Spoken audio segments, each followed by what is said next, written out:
Hello everyone, Skippy here, and welcome to One Piece episode 1032. Directed by Tasuku Shimaya from his Nutaka Nakashima's board and supervised by Masayuki Takagi.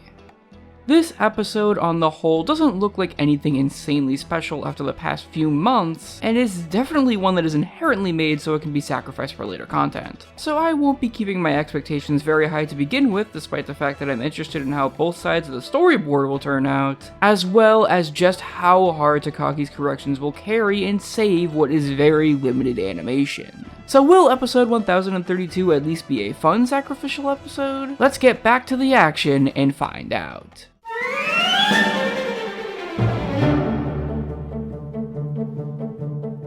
This episode covers a good portion of 1012, barring the flashback with Sanji, Law, and Zoro that'll surely be covered next week. And for what it's worth, it does the content fairly okay in my book, but not really all that much better than the manga in this occasion. Cause due to the episode being much more based off the original chapter in terms of literal page-to-screen adaptation, the general flow still really stays close to it, even with the small little added bits of character, and of course the expected full-on filler scenes like more Luffy vs. Kaido action and Chopper vs. Queen, which are appreciated, but only go forward in making this episode more of the catch-up episode with everyone than it even was originally. Combine that with the really bizarre music choices here and there from Shimaya that are a toss-up in regards to if they fit the scene at hand or not, with the odd classical music as OST in Chopper's scene just being the perfect example of that, and you get an episode that's clearly not all that interested in being much more than the manga and is definitely a bit of a sacrificial lamb for future content.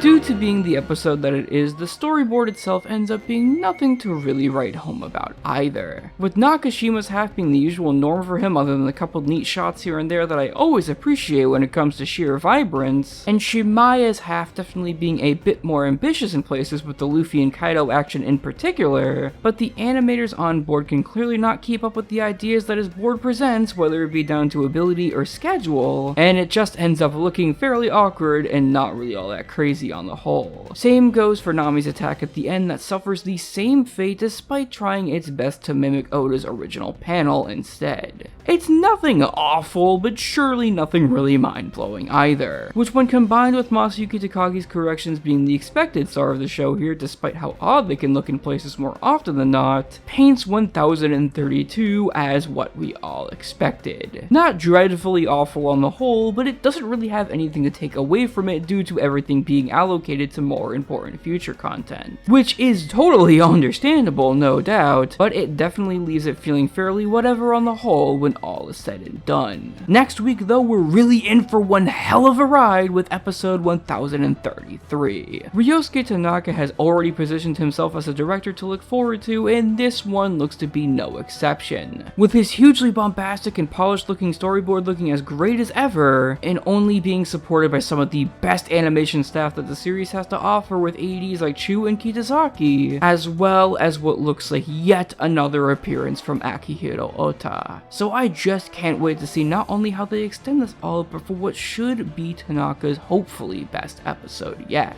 Anyways guys, that's it for now. I'm Skippy. And yeah, I can't really think of anything to say this week.